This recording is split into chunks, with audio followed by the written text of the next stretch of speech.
ஆனா கர்த்தர் என்ன பண்றாருன்னு சொன்னா, அந்த மீறுதலை அந்த இடத்திலிருந்து மறைத்து அவருடைய கிருபையை முன்னிலைப்படுத்தி அந்த கிருபையின் வழியாய் கர்த்தர் நமக்கு எதை கொடுக்கிறார்?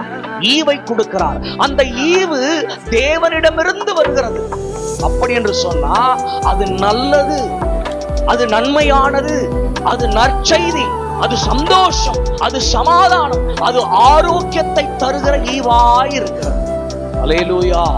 அது தேவன் கொடுக்கும் போது பிசுக்கியோ குறைச்சோ கொடுக்கல.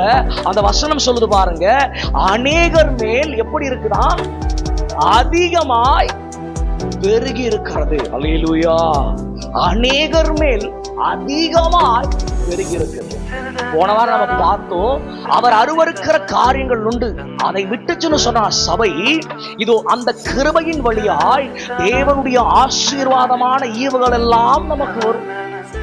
அந்த ஈவுகள் எப்படி நம்ம பெற்றுக்கொள்றோம்னு சொன்னா, அதிகமாய் பெற்றுக்கொள்ள தேவன் கிருபை செய்யறார். அல்லேலூயா, அல்லேலூயா.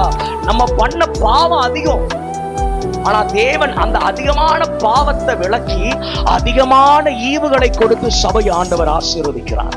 அதிகமான நன்மைகளை கொடுத்து ஆண்டவர் தேவனுடைய பிள்ளைகளை ஆசீர்வதிக்கிறார். வசனம் சொல்லுது பாருங்க, அந்த மனுஷனுடைய கிருபையினாலே வரும் ஈவும் அநேகர் மேல் அதிகமாயிருக்கிறது. அப்போ தேவனுடைய பிள்ளைக்கு அவரிடத்திலிருந்து வருகிற கிருபையின் மூலமாய் கிடைக்கிற தேவனுடைய ஈவு உண்டு. அந்த ஈவை கொண்டே கர்த்தர் நம்மை அதிகமாய் ஆசீர்வதிப்பார். அல்லேலூயா, அல்லேலூயா. எத்தனை பேர் விசுவாசிக்கிறீங்க என் வாழ்க்கையில அந்த தேவனுடைய ஈவு உண்டு? எத்தனை பேர் நம்புறீங்க என்னுடைய வாழ்க்கையில தேவனுடைய ஈவு உண்டு?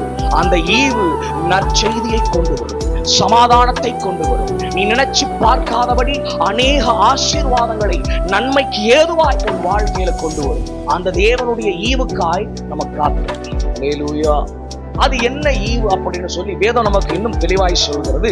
லூக்கா எழுதின சுவிசேஷம் 11ஆம் அதிகாரம் அதனுடைய 13வது வசனத்தை வாசிக்கும் போது, லூக்கா எழுதின சுவிசேஷம் 11ஆம் அதிகாரம் அதனுடைய 13வது வசனத்தை வாசிக்கும் போது, பொல்லாதவர்களாகிய நீங்கள் உங்கள் பிள்ளைகளுக்கு நல்ல ஈவுகளை கொடுக்க அறிந்திருக்கும் போது பரமபிதாவானவர் தம்மிடத்தில் வேண்டிக் கொள்கிறவர்களுக்கு பரிசுத்த ஆவியை கொடுப்பது அதிக நிச்சயம் அல்லவா? அல்லேலூயா, அல்லேலூயா. முன்னாடி வாசிச்சோம் ரோமர் 5:15. நம்முடைய மீறுதல் ஆண்டவர் மறைச்சு எதை முன்னாடி வைக்கிறாரு? கிருபையை வைக்கிறார். கிருபையை வச்சு கிருபையிலிருந்து எதை கொடுக்கிறாரு? ஈவு கொடுக்கிறார். கிருபையினால் நமக்கு என்ன கிடைக்கிறது? ஈவு கிடைக்கிறது. இங்க வாசிக்கிறோம் லூக்கா எழுதின சுவிசேஷம் 11ஆம் அதிகாரம் 13வது வசனத்துல வாசிக்கிறோம், பொல்லாதவர்களாகிய நீங்களே உங்களுடைய பிள்ளைகளுக்கு நல்ல ஈவை கொடுக்கும் போது பரமபிதாவானவர் நமக்கு நல்ல ஈவுகளை கொடுப்பது அதிக நிச்சயம். இங்க தேவன் அந்த ஈவை எப்படி கொடுக்கிறார்னு சொன்னா, அந்த வசனத்தினுடைய கடைசியில வாசிக்கிறோம், தம்மிடத்தில் வேண்டிக் கொள்ளுகிறவர்களுக்கு எதை வச்சு ஆண்டவர் நன்மை செய்யறாரா? பரிசுத்த ஆவியை கொடுப்பது அதிக நிச்சயமா. அல்லேலூயா. இங்க வாசிக்கிறோம் பாருங்க, அந்த ஈவு எப்படி வெளிப்படுதுன்னு சொன்னா, பரிசுத்த ஆவியை தேவன் கொடுத்து அந்த பரிசுத்த ஆவியின் மூலமாக கர்த்தர் நல்ல ஈவுகளை சபைக்கு தருகிறார். அல்லேலூயா. கிருபையின் மூலமாய் நமக்கு ஈவுகள் உண்டு, ஆசீர்வாதங்கள் உண்டு.